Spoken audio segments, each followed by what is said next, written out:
Hello, ladies and gentlemen, and welcome back to City Skylines! I certainly hope you're having a wonderful day, because I'm certainly excited to be back and jumping into something quite a little bit different. Today, I would like to explain a little something that I happen to call the battery. So if you've happened to watch any of my Let's Plays in the last year or two, you will probably know exactly what the battery is and how it works. If you haven't, however, you might not know that there is a very easy way to get yourself started and get yourself a bunch of money and also get a bunch of milestones in Cities Skylines. And it really doesn't take much at all. You can do it quite easily with the $70,000 that you happen to start with.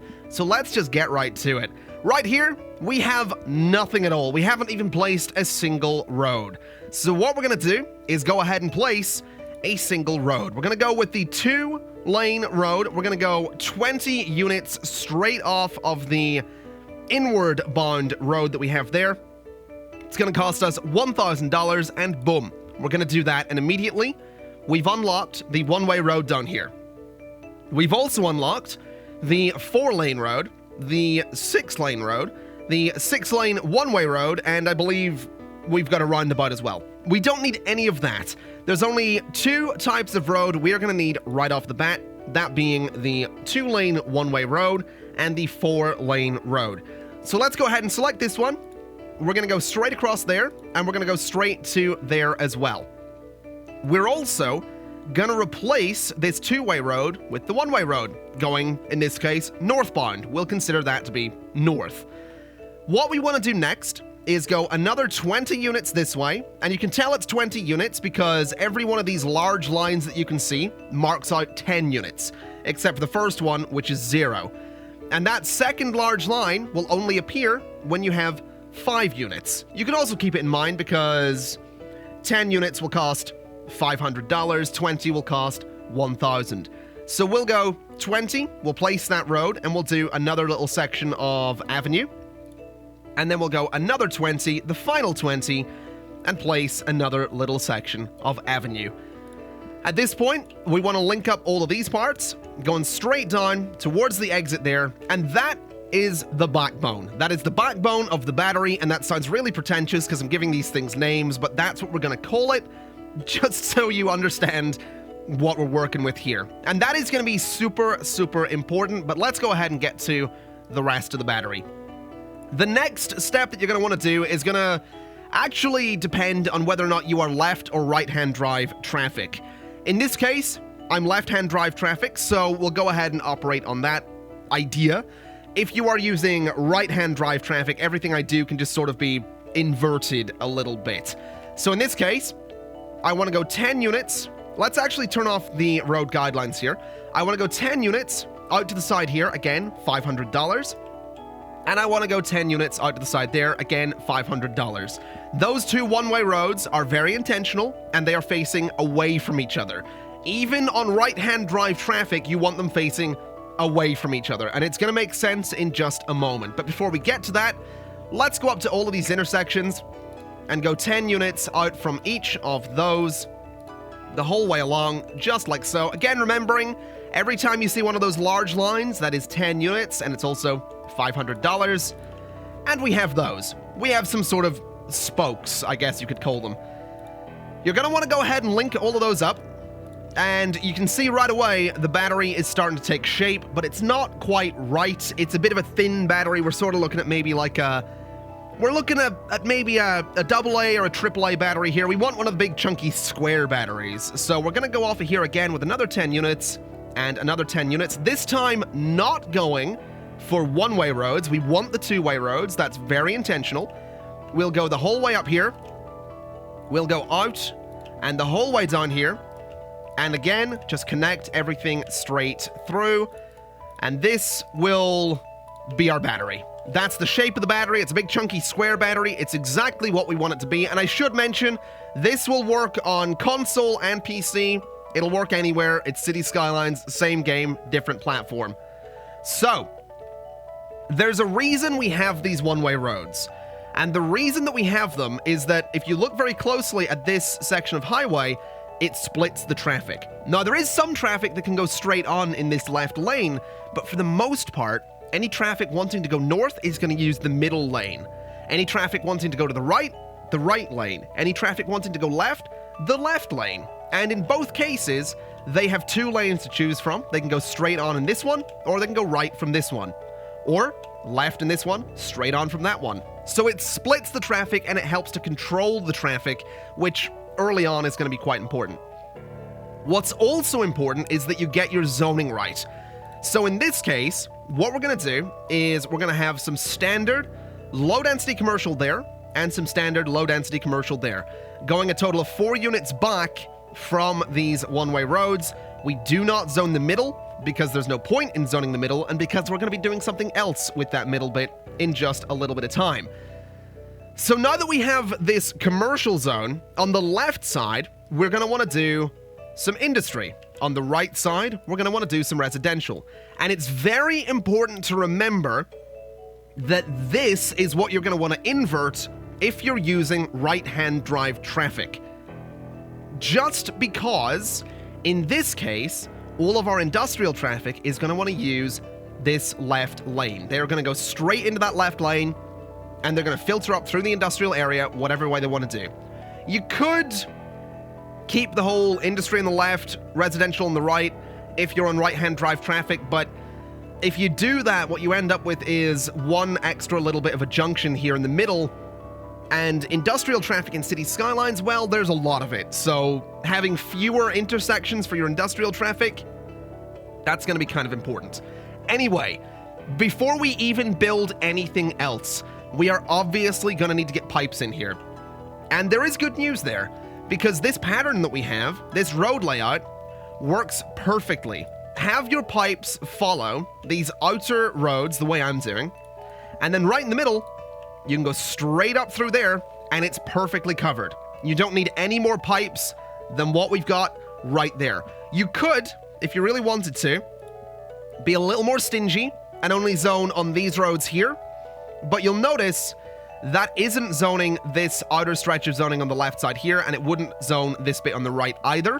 And we are probably going to use those. There's going to be a little bit of overflow in our zoning at some point, so just copy this. You cover the entire thing. It's really neat, it's really clean, it's really simple, and it'll work really, really well. Now, what I would usually do at this point is go ahead and put in some water towers. They cost $4,375 each. They're $300 per week. But I realized recently, and I've only recently realized, that the water pumping station is actually cheaper up front for the same amount per week. So if you really want to, you could go ahead and put a water pumping station out here. But in this case, I'm just going to go with a water tower. I'm just going to go with one of them. And the good news is you can place it anywhere along this pipe that you have in the middle. And that's why we're not zoning the middle, because we're putting some water towers in there. Or in this case, just one water tower in there, because I don't think we're going to need more than that. Now, obviously, we do need some sewage output. So what we'll do is we're actually going to run a pipe straight off of here. In fact, you know what? Let's go straight off of here. It'll be a little bit shorter. It'll be a little bit cheaper. So straight off of that corner, you go straight up to the water. It's going to cost about $2,000 in this case. It might cost more or less for you. Try and get it to cost as little as possible. But what we can do is go ahead and just have this snap to the end of that pipe, and that'll dump everything into the water right there. Nothing to worry about. That's going to get rid of the sewage. What we can also do while we're here is go ahead and put down a wind turbine, which will give us a decent amount of power. Now, in this case, we do actually have enough money left over for coal power plants, but we don't have that much left over. So I'm absolutely going for the wind turbine. We can place it, let's say, there. We'll get 8 megawatts of power. And what we can do is actually go to about here. We'll bring the pylons out, and we'll try and take them to that area for as little money as possible, which is going to be like that. And now we're ready to go with the battery. We have power, we have water, we have sewage, we have a power connection, we have all of our zoning, and immediately we are going to start seeing some building, but we are going to start losing money. We are going to lose a lot of money at the start, but that's okay, That's not a problem, because what you'll see is the residential demand is going to go away, but as that goes away, we're going to see some shops get built, we're going to see some industry get built, we're going to see the power eventually connect to everything as well, and eventually, we're going to start making some money. What's more is that, of course, we have milestones that we want to achieve, and if we can get Little Hamlet with 440 people, we can go to taxes, we can increase the taxes, making even more money. And this is why the battery works, because I was left with about $17,000 when I built this thing. Obviously, currently losing $1,000, but that number's climbing. It's getting closer and closer and closer to zero. Eventually it'll get there. Eventually we'll get 440 people. Eventually we can increase the taxes, and like I said, eventually we can make more money. So if we take a look at this intersection more specifically, whilst everything is ticking along, as traffic starts to come in, which it'll start doing soon enough because industry is still building, we should see all of our trucks. Now that was interesting. We had someone in the left lane turning right, but we have our trucks using the left lane and going to the left. Some of the traffic's being a bit weird, but obviously this is completely vanilla City Skylines. I've done nothing with lane management using any mods here. It still does what I want it to do.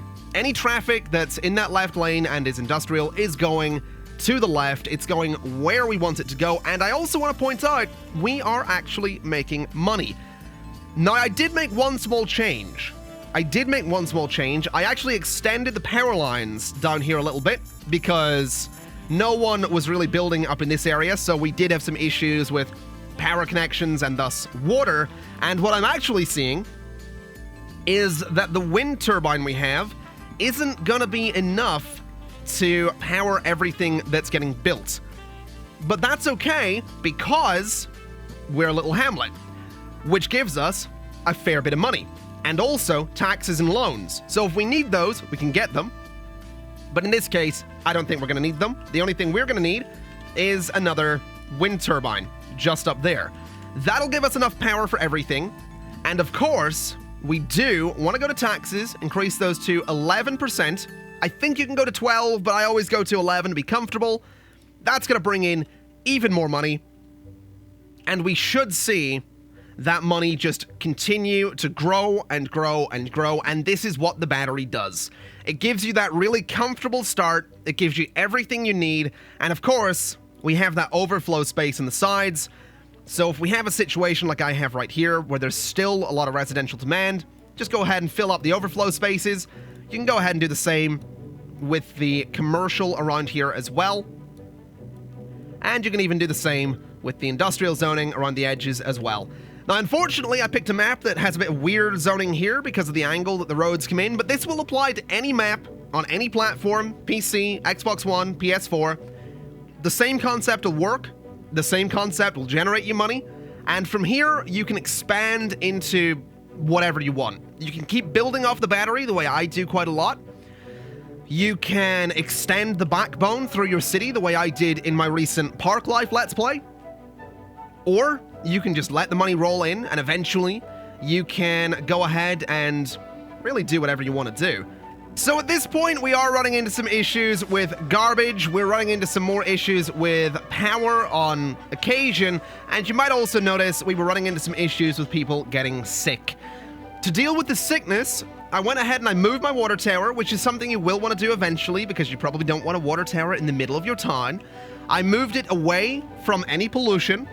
And at this point, we could probably also go ahead and get ourselves a little bit of a landfill just up here. Or, if you were tempted, a recycling center, but the landfill is going to be $5,000, $200 a week, versus $20,000 and $300 a week. So since we don't have a lot of money, I think it might be in our best interest to stick with a landfill site, which we can go ahead and throw, let's say, down there, just a little bit out of the way. And being just off of this road means it's not going to be polluting as much as it otherwise would be. It's also going to have perfect access to absolutely everything, so all of the garbage problems will go away. You'll notice we're making $1,500. We have less than 1,000 people here. We have massive demand for residential, and like I said, you can just go ahead and expand this and expand this and expand this. Eventually, you'll want to upgrade some of these roads to avenues. Eventually, you might want to change this entrance. And eventually, you might want to just scrap the whole thing altogether because you have enough money to do whatever it is you want to do. But the point of the battery is to give you that really comfortable start. It's to give you the money that you need to get past those first couple of milestones. And it's to be expandable. It's this easy. You know, while explaining this whole thing, I can add on another 2 columns there. I could add another column to this side. And right away, we have a whole bunch more room for, in this case, a whole bunch of residential zoning. And over here, a whole bunch of industrial zoning. And the same thing applies with the pipes as well. So we can go straight out to here, straight up, and straight across. And we can do the same thing just over here. We'll go 20 units, again marked by that large line, which means we can expand out there a little further and not have to worry about pipes. But everything's covered in water, everything's covered with power, or at least it would be if we do that. And like I said, the battery is a nice, easy start to your city. It's a good way to get money. It's going to do you a lot of favors. It's going to last a long time. It's upgradable, it's expandable, and it's my way of starting cities for a reason. Hopefully, this has helped you out a little bit. I know it's a very simple concept. I know it's something that you could probably work out. I know a lot of people have worked this out, and I know that there's different ways to start cities. And I'd love to hear what those are. If you have your method, if you have an alternate method, or any method at all for starting your cities, I'd love to hear them. Go ahead and let me know in the comments, or tweet me your videos, or do whatever you want to do. But thank you very much for watching. I do hope this has helped you out a little bit. And as always, I'll see you next time. Bye-bye.